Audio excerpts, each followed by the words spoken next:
आदाब नाजरीन, INN की खबरों में आपका इस्तकबाल है। मैं हूं शौकत अली सूफ़ी। पेश हैं आज दिन भर की कुछ अहम खबरें। रियासती वज़ीर आला के चंद्रशेखर राव ने आज वज़ीर आज़म नरेंद्र मोदी और सदर रामनाथ कोविंद को अलग अलग मकतूब तहरीर किए हैं।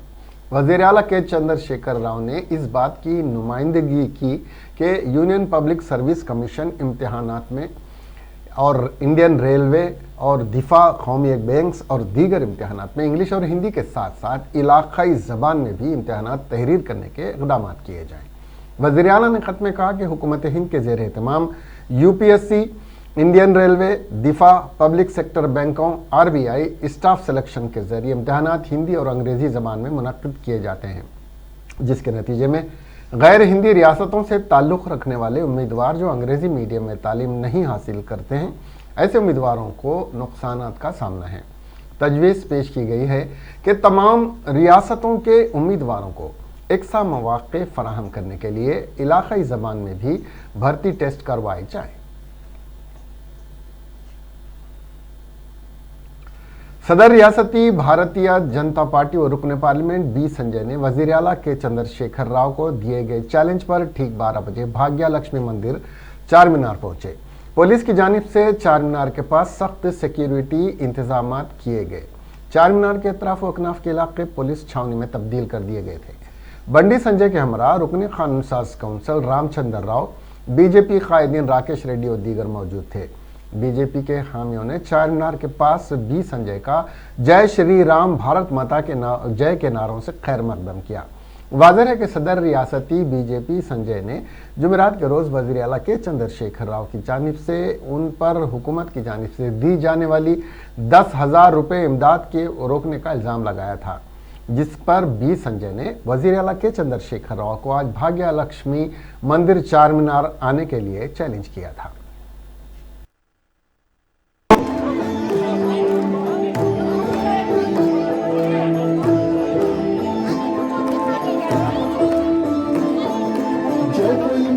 करे आरती कष्ट कभी नहीं पाता है, जो कोई माती करे आरती कष्ट कभी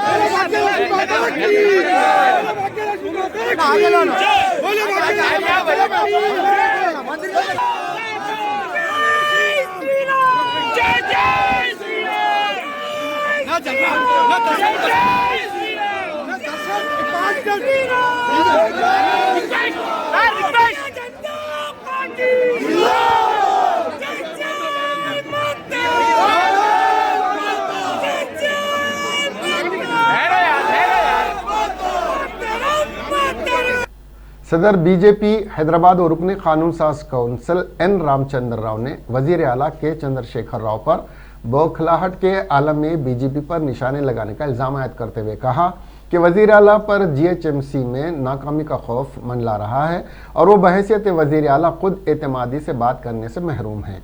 रामचंद्र राव आज चार मीनार पर INN चैनल से बात कर रहे थे।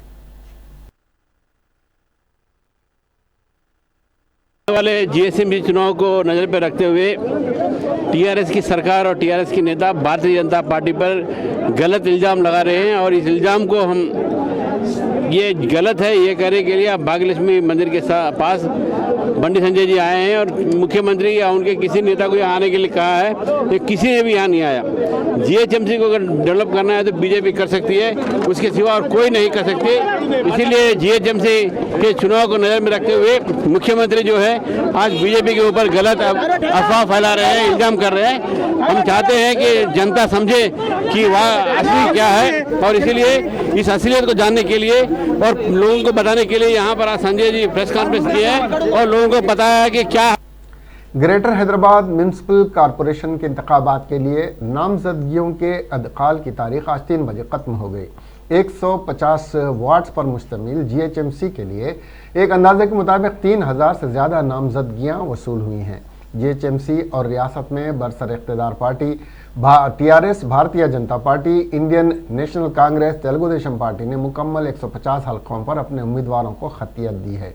बाज़ इलाकों में आज सियासी जमातों में अभी बहुत सारे उम्मीदवारों को ही बी फार्म नहीं दिया गया है। उम्मीद है कि 22 तारीख की दस्तबरदारी से कबल उम्मीदवारों को बी फार्म देते हुए अपने पार्टी के उम्मीदवार को मुसल्लमा करार देगी। इन पार्टियों के अलावा कुल हिंद मजलिस इत्तेहादुल मुस्लिमीन 40 से 50 सीटों पर उम्मीदवार ठहरा रही है। उनके अलावा कई आज़ाद और दीगर छोटी पार्टियों के उम्मीदवार 150 वार्ड्स पर मुश्तमिल जीएचएमसी पर नामजदगियां दाखिल की हैं। जुमला खाल की गई नामजदगियों के कतई आदाद व शुमार अभी जारी नहीं हुए हैं। उम्मीद है कि कुछ ही देर में कतई आदाद इलेक्शन कमीशन की जानिब से जारी होंगे। जीएचएमसी इंतखाबात के पर्चे नामजदगी के आखिरी रोज चंद्रायन गुट्टा के जीएचएमसी के दफ्तर में मजलिस और बीजेपी कारकुनों के माबैन तसादुम के नतीजे में उस वक्त कशीदगी पैदा हुई जब चंद्रायन गुट्टा डिवीजन में बीजेपी के उम्मीदवार नवीन समेत कायदीन और कारकुनान वहां जमा हो गए और दोनों जमातों ने नारेबाजी की।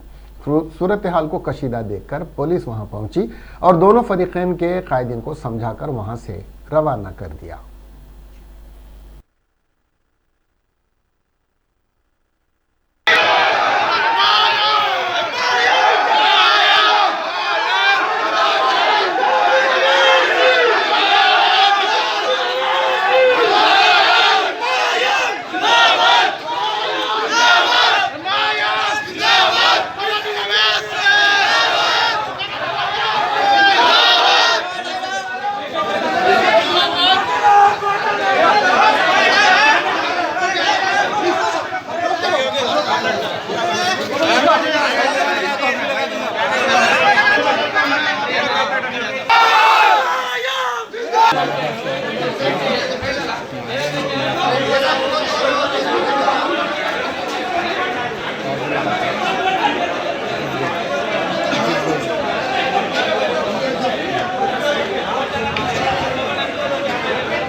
सदर रियासती भारतीय जनता पार्टी और रुकन पार्लियामेंट बंडी संजय ने भाग्य लक्ष्मी मंदिर में पूजा करने के बाद मीडिया से बात करते हुए बताया कि बीजेपी मेयर का ओहदा हासिल करने के बाद सैलाब के मुतासरीन को 25,000 रुपए देगी। उन्होंने वाजे कर दिया कि वजीर आला के चंद्रशेखर राव भाग्य लक्ष्मी मंदिर न पहुंचते हुए ये दिखा दिया कि ये बीजेपी और उनके खिलाफ 10,000 रुपये रोकने की झूठी तशरीह की है। बीजेपी ने इलेक्शन कमीशन को रवाना करदा झूठे मकतूब को मीडिया के सामने पेश किया और ये वाज़ेह किया कि ना तो ये मकतूब रवाना किया और ना ही इस मकतूब पर उनकी दस्तखत है। तमाम मामले की तहकीकात का उन्होंने मुतालबा किया। वजीर बरखी जगदीश रेड्डी ने तेलंगाना भवन में मीडिया से बात करते हुए सदर रियासती बीजेपी बी संजय की जानिब से वजीर आला के चंद्रशेखर राव पर देशद्रोही और मुखालिफ मुल्क करार देने पर बरहमी का इजहार करते हुए बताया कि बीजेपी और कांग्रेस में मैच फिक्सिंग है। इसका सबूत यह है कि बीजेपी कांग्रेस की मदद से कबल निज़ामाबाद, करीमनगर पार्लिमानी इंतखाबात में और हाल ही में दुबाक असम्बली में कांग्रेस ने बीजेपी का ताउन करने की वजह से बीजेपी को कामयाबी हासिल हुई है। उन्होंने बीजेपी कायदीन से सवाल किया कि मरकज में बीजेपी इख्तिदार पर रहने के बावजूद तेलंगाना के 3 मंडल आंध्रा से वापस लाने के क्यों इकदाम नहीं किए। जगदीश रेड्डी ने हैदराबाद की आवाम से अपील की कि वो हैदराबाद की तरक्की, अमन व अम्मा की बरकरारी और हैदराबाद को आलमी सतह का शहर बनाने के लिए जीएचएमसी इंतखाबात में टीआरएस को 100 से ज़ायद डिवीजन्स पर कामयाबी से हमकिनार करें। जीएचएमसी इंतखाबात की तैयारियों के लिए सिटी पुलिस कमर बस्ता हो गई है। इंतखाबात के पुरअमन इनेकाद के लिए सख्त सिक्योरिटी के इंतजाम किए जा रहे हैं। इसके एक हिस्से के तौर पर सीपी अंजनी कुमार ने मुख्तलिफ जोन के लिए महकमे पुलिस के आला अफसरान को जिम्मेदारियां सौंप दी। शिखा गोयल को east zone incharge, Anil Kumar को west zone incharge, DS Chauhan को south zone incharge, Tarun Joshi को सेंट्रल जोन इंचार्ज और अविनाश महांती को ईस्ट जोन इंचार्ज मुकर्रर किया गया है। हुकाम अपने इलाके में पोलिंग और गिनती के मराकज़ और स्टोर रूम्स का मुआयना करेंगे। इंतखाबात के दौरान आगे बढ़ने के तरीक़ों से मुतालिक डीसीपीज़, एसीपी और इंस्पेक्टर्स को हिदायत दी जाएगी। रियासती वजीर पी राजेश्वर रेड्डी ने मीडिया से बात करते हुए कहा कि जीएचएमसी इंतखाबात में टीआरएस समाजी इंसाफ पर अमल करते हुए बीसी तबके को 75, एससी को 13, एसटी को 3, इसके अलावा चंद जनरल निशिस्तों पर भी पार्टी का टिकट देगी। उन्होंने कहा कि अब जो बीजेपी सदर बंडी संजय हैदराबाद सैलाब के वक्त रहने और अब हर घर को 25,000 रुपये देने का अवाम से वादा कर रहे हैं। सैलाब मुतासरीन की मदद को रोकने बीजेपी के कायदी ने इलेक्शन कमीशन से मुतालबा किया था। बीजेपी कामयाबी के बाद चालानात मनसूख करने की भी बात कर रही है, ताहम बीजेपी खुद चालानात पर एक्ट लेकर आई है। उन्होंने कहा कि बंडी संजय मुल्क मुखालिफ हैं, केसीआर नहीं। इस मौके पर रैतु बंधु चेयरमैन बेनी वेंकटेश बी सारिया अरकान कौंसिल भी मौजूद थे।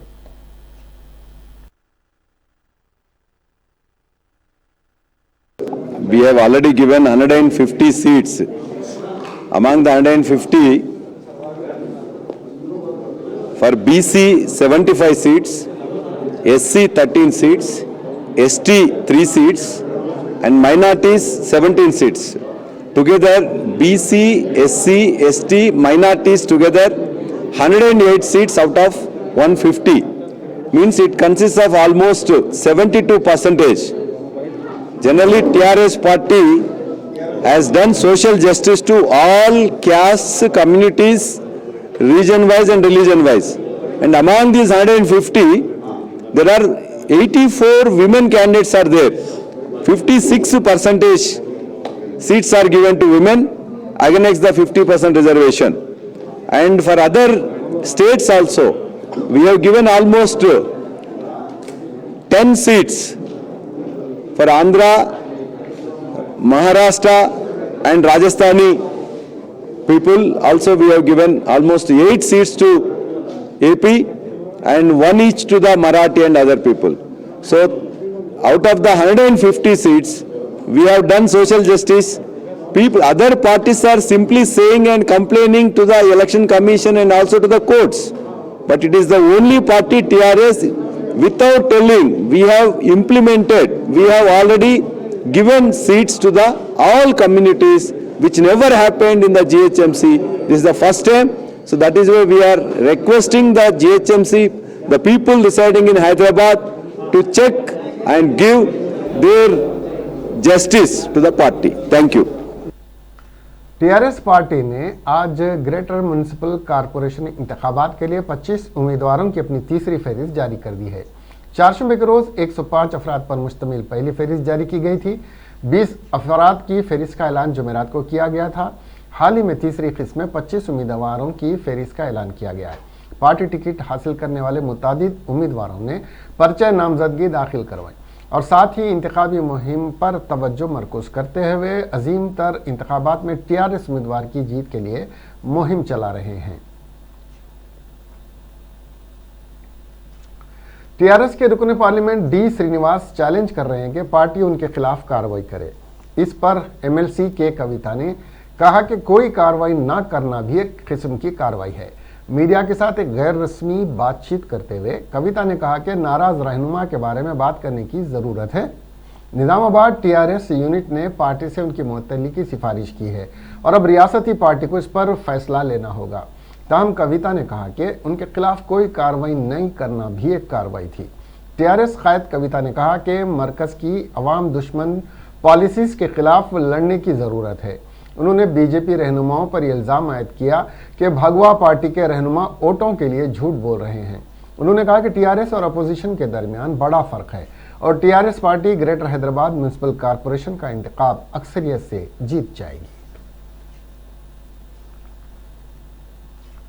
पार्टी वर्कर्स के एक ग्रुप ने कुकटपल्ली में बीजेपी के दफ्तर में तोड़फोड़ की। पार्टी कारकुनों ने खिड़की के पैनल्स तोड़ दिए और पार्टी के पोस्टर्स और बैनर्स फाड़ दिए क्योंकि पार्टी ने के महेंद्र को टिकट देने से इनकार कर दिया। पार्टी कारकुनों ने ममलिकती वजीर दाखिला जी किशन रेड्डी और मेडचेट जिले के पार्टी इंचार्ज हरीश रेड्डी के खिलाफ महेंद्र को टिकट न देने पर नारे लगाए। के महेंद्र ने पार्टी से सवाल किया कि वो बरसों से पार्टी के लिए काम कर रहे हैं। हाल ही में दूसरी पार्टी से बीजेपी में शामिल होने वाले शख्स को टिकट दिया गया है। बीजेपी ने 56 उम्मीदवारों की फेरी जारी की, लेकिन उसमें महेंद्र का नाम नहीं। महेंद्र ने कहा कि वो इससे कबल बहैसियत काउंसलर खिदमात अंजाम दे चुका है और पार्टी की कारपोरेशन में नुमाइंदगी कर चुका है। महेंद्र ने कहा कि जिला इंचार्ज हरीश रेड्डी ने साजिश की है और टिकट नहीं दिया है।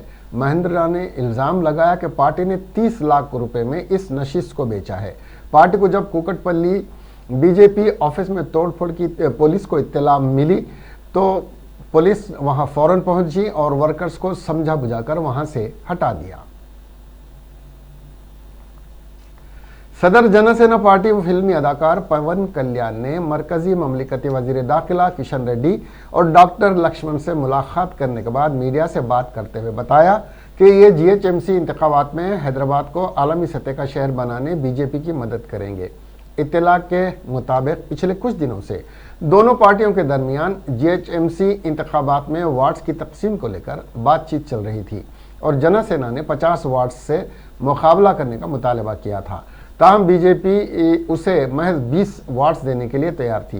ताहम बीजेपी सदर बंडी संजय ने कल प्रेस कॉन्फ्रेंस के दौरान जनसेना से किसी भी किस्म के इत्तेहाद को मुस्तरद कर दिया था, जिसके बाद जनसेना ने बगैर किसी शर्त के बीजेपी का साथ देने का फैसला किया है।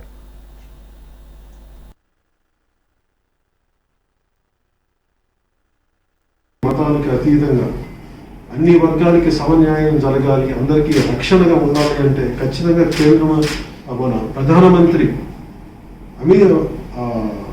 మోదీ గారి నాయకత్వం ఇవన్నీ ఉంటే తప్ప మనకి సుస్థిరత రాదు. ఇక్కడ ఇలాంటి సమయంలో మనం కలిసి ఒకటే పనిచేసిన జనసేన కానీ మేము బీజేపీతో కానీ ఇవన్నీ కన్ఫ్యూజన్ లేకుండా ఈసారి ఎన్నికల్లో నుంచి ప్రతి అభ్యర్థికి మేము జన్మించింది ఏంటంటే నామినేషన్ వేయడానికి ముందుకెళ్తాం. ప్రతి ఒక్కరికి ఒక్క ఎన్నికలు మటుకు భవిష్యత్తు ఇలాంటి పునరావృతం కాకుండా ముందే మాట్లాడుతున్నాం. కానీ ఈ ఒక్క ఎన్నికలకు మటుకు మనం దయచేసి అందరం ఉపసంహరించుకొని మీ మనోభావాలు కొంత దెబ్బతింటాయని తెలుసు నాకు. కానీ దాన్ని మనం చూడాల్సింది ముఖ్యంగా వరదలు వచ్చేసి కరోనా విపత్తు సమయంలో వరదలు కూడా వచ్చేసి ప్రజలందరూ తలడిల్లుతున్న సమయంలో ఇప్పుడు మనం ఇవ్వాల్సింది చాలా పటిష్టమైన నాయకత్వం.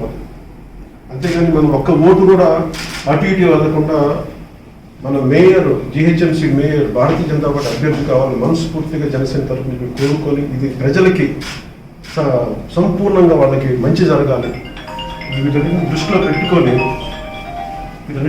పెట్టుకొని మనం ఈ రోజున సంపూర్ణ మద్దతు ప్రకటించడం జరిగింది. అలాగే మన అభ్యర్థులందరూ కూడా దయచేసి దీన్ని పెద్ద మనసుతో అర్థం చేసుకొని రాబోయే ప్రచార కార్యక్రమం మీరు కూడా మరింత ఉత్సాహంగా పాల్గొనాలని నేను కూడా నా మద్దతు సంపూర్ణంగా తెలియజేస్తూ ముఖ్యంగా పెద్దలు డాక్టర్ లక్ష్మణ్ तेलुगुदेशम पार्टी तेलंगाना ने जीएचएमसी इंतखाबात में अपने 90 उम्मीदवार खड़े किए हैं। पार्टी सदर एल रमना ने इसको मंजूरी दे दी है। तेलुगुदेशम पार्टी अपने वजूद को साबित करने के लिए मैदान में उतरी है। जिन पार्टी कारकुनों को टिकट दिया गया है इनमें जहीरुद्दीन समर और फरहाना बेगम भी शामिल हैं। दुनिया भर में कोरोना वायरस का कहर जारी है। गुज़िश्ता 24 घंटों के दौरान कई ममालिक में कोरोना केसेस में ज़बरदस्त इजाफा दर्ज हुआ है और सिर्फ 24 घंटों के दौरान कोरोना वायरस के 6,50,000 से ज़्यादा ताज़ा मामले सामने आए हैं।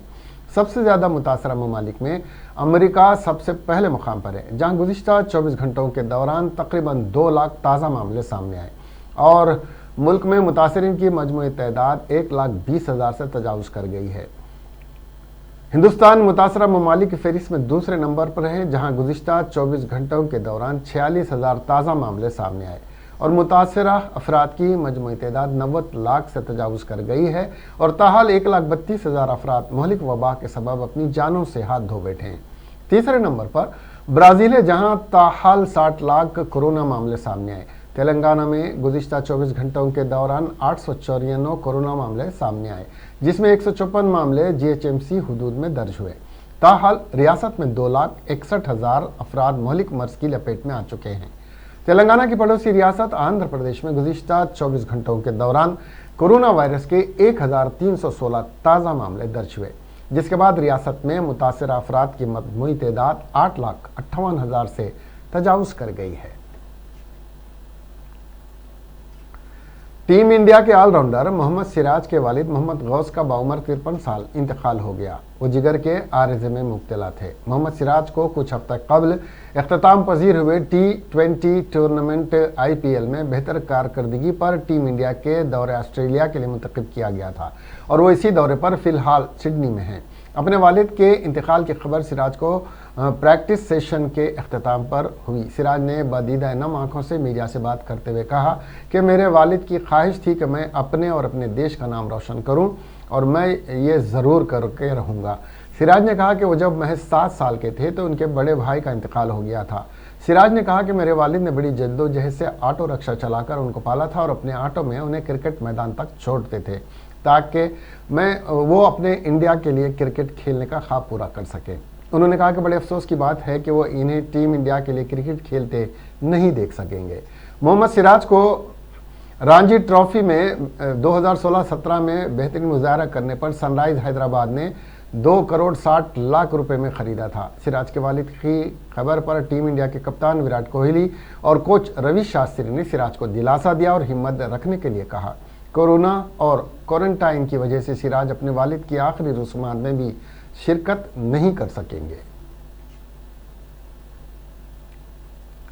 विजयवाड़ा में मीट माफिया, गोश्त माफिया लोगों को धोखा दे रहा है। माफिया मुर्दा मुर्गियां, मुर्दा बकरियां और भेड़ सस्ते दामों में खरीद कर उन्हें साफ सुथरा करके होटलों और रेस्टोरेंट्स को सप्लाई करता है और खुले आम बेचता भी है और यह कारोबार हर इतवार को होता है। माफिया गैर मियारी और मुर्दा जानवरों और मुर्गियों का गोश्त फरोख्त करता है जो इंसानी सेहत के लिए भी खतरनाक है। बताया जा रहा है कि माफिया विजयवाड़ा में हर हफ्ते 4 टन गैर मियारी और मुर्दा जानवरों का गोश्त बेचता है। क़वानीन के मुताबिक दुकानदारों को ज़बह किया हुआ और विजयवाड़ा म्यूनसिपल कॉरपोरेशन का स्टैंप लगा हुआ गोश्त बेचने की इजाज़त है। ताहम बैल बकरी और भेड़ के गोश्त पर स्टैंप लगाया जा रहा है, बाकी गोश्त बगैर स्टैंप के आज़ादाना फ़रोख्त किया जा रहा है। बाज़ ताजिर तो इसकी जहमत भी नहीं करते। हुकाम की जानिब से धावों और कार्रवाई के बावजूद ताजिरों में कोई तब्दीली नहीं आई और वो मिलावटी गोश्त फरोख्त कर रहे हैं। जुमेरात के दरमियानी शब बालापुर पुलिस स्टेशन की हुदूद में वाक़े वादी सालेहीन में नशे की हालत में एक शख्स हलाक हो गया। मरने वाले की शनाख्त अनम खान की हैसियत से हुई है। तफसीलात के मुताबिक अनम खान और इमरान खान मै नोशी कर रहे थे। उनका किसी बात पर झगड़ा हो गया। शदीद गुस्से की हालत में इमरान खान ने अनम पर मुसलसिल वार करके उस अनम खान को शदीद ज़ख्मी कर दिया। ज़ख्मी अनम खान को उस्मानिया दवाखाने ले जाया गया, जहां दौरान इलाज वो दम तोड़ दिया। इसी दौरान पता चला है कि इमरान खान अनम पर हमला करने के बाद फरार हो गया। पुलिस ने कत्ल का मामला दर्ज करने के बाद अनम की लाश को पोस्टमार्टम के लिए दवाखाना भिजवाया और वहां से को बाद पोस्टमार्टम अहले खाना के हवाले किया। मुलजिम की गिरफ्तारी के लिए कोशिशें जारी हैं। वज़ीर आज़म नरेंद्र मोदी और भूटान के वज़ीर आज़म डॉक्टर लोटे शिरंग ने आज दोनों मुल्कों के माबैन अहम रुपए प्रोजेक्ट के दूसरे मरहले का आगाज़ किया। दोनों वज़ीर आज़म ने रुपए प्रोजेक्ट के दूसरे मरहले का आगाज़ वर्चुअल ज़रिए से किया और उसे दोनों मुल्कों के दरमियान खुसूसी ताल्लुक़ात की अलामत करार दिया गया है। इस प्रोजेक्ट के दूसरे मरहले की शुरुआत के बाद भूटान के नेशनल बैंक की जानिब से जारी किए गए रुपए कार्ड से भूटान के शहरी हिंदुस्तान में किसी भी तरह की अदायगी कर सकेंगे। प्रोजेक्ट के पहले मरहले में हिंदुस्तानी बैंकों की जानिब से जारी किए गए रुपए कार्ड से भूटान में अदायगी की सहूलत का आगाज़ किया गया था। पहले मरहले की शुरुआत मिस्टर मोदी की गुज़िश्ता बरस अगस्त में भूटान दौरे के दौरान की गई थी। मिस्टर मोदी ने कहा कि अब भूटान के शहरी अपने मुल्क में रुपए कार्ड से हिंदुस्तान में 1 लाख से ज़ायद ATM और 20 लाख से ज़ायद पॉइंट ऑफ सेल्स मशीनों पर अदायगी कर सकेंगे। उन्होंने कहा कि इससे भूटान के अवाम को तालीम, सेहत, तीर्थ यात्रा और सयाहत के शोबे में अदायगी करने की खास सहूलत मिलेगी। उन्होंने कहा कि हिंदुस्तान रुपए नेटवर्क में भूटान की मुकम्मल शराकत दारी के बतौर खैर मकदम करता है। साथियों की तरह मेरे मन में भी भूटान के लिए विशेष प्यार और मित्रता है और इसलिए जब भी आपसे मिलता हूं एक खास अपनेपन की अनुभूति होती है। भारत और भूटान के विशिष्ट संबंध हमारी विशेष मित्रता न सिर्फ दोनों राष्ट्रों के लिए अमूल्य है, बल्कि विश्व के लिए एक बेजोड़ उदाहरण भी है। पिछले वर्ष मेरी भूटान यात्रा अनेक स्मृतियों से भरी पड़ी है। एक प्रकार से एक एक मिनट कोई न कोई नई घटना, नया उमंग, नया उत्साह, वो यात्रा अपने आप में बहुत ही यादगार थी। हमने अपने सहयोग में डिजिटल, अंतरिक्ष और इमर्जिंग टेक्नोलॉजी जैसे नए क्षेत्रों को शामिल करने के लिए महत्वपूर्ण पहल की थी। 21वीं सदी में दोनों देशों के बीच और विशेषकर हमारी युवा पीढ़ी के लिए ये कनेक्टिविटी के एक प्रकार से नए सूत्र होंगे। मेरी भूटान यात्रा के दौरान हमने दोनों देशों के बीच रुपे कार्ड परियोजना के पहले चरण की शुरुआत करी थी। महाराष्ट्र के वजीर असलम शेख ने आज यहां मरकज की बीजेपी हुकूमत के तहत काम करने वाली मुल्क के बड़े तफ्तीशी इदारे सेंट्रल ब्यूरो ऑफ इन्वेस्टिगेशन पर इल्जाम आयद किया है कि अब यह इदारा किसी पान की दुकान के मानिंद हो गया है और मरकज के इशारों पर यह मनमानी कार्रवाई कर रहा है।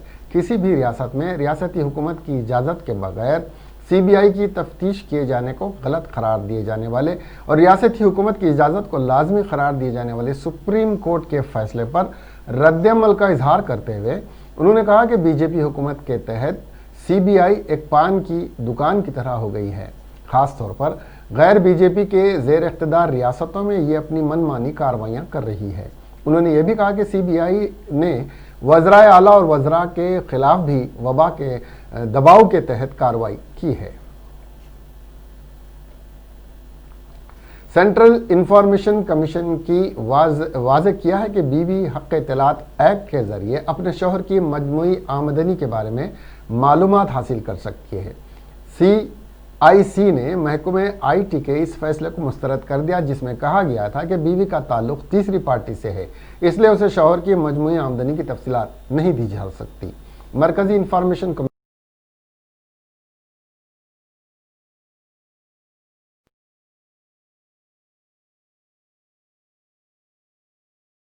की आमदनी के बारे में बीवी को मालूमात हासिल करने का कुछ हक नहीं है।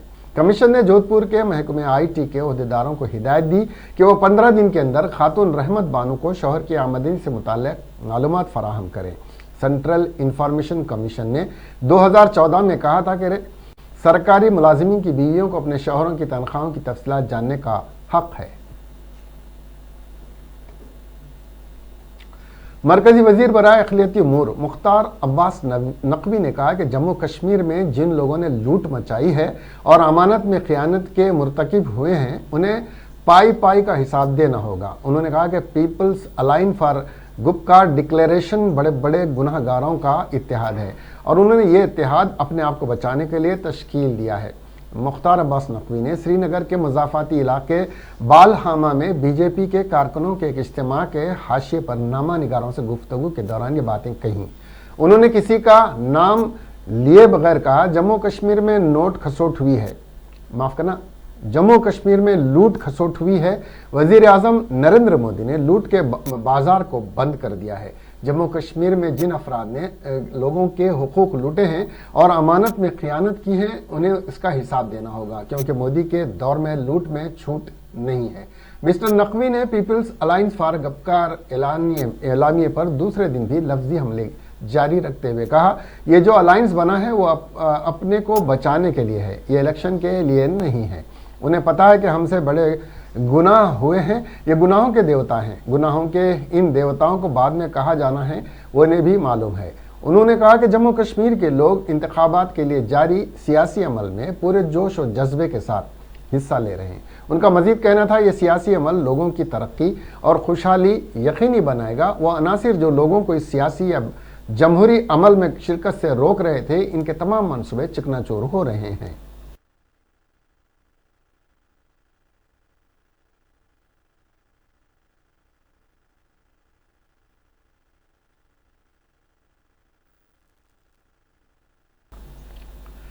इसके साथ ही ये खबरें यहीं ख़त्म हुई। अब हमें दीजिए इजाज़त और देखते रहिए INN चैनल। खुदा हाफिज।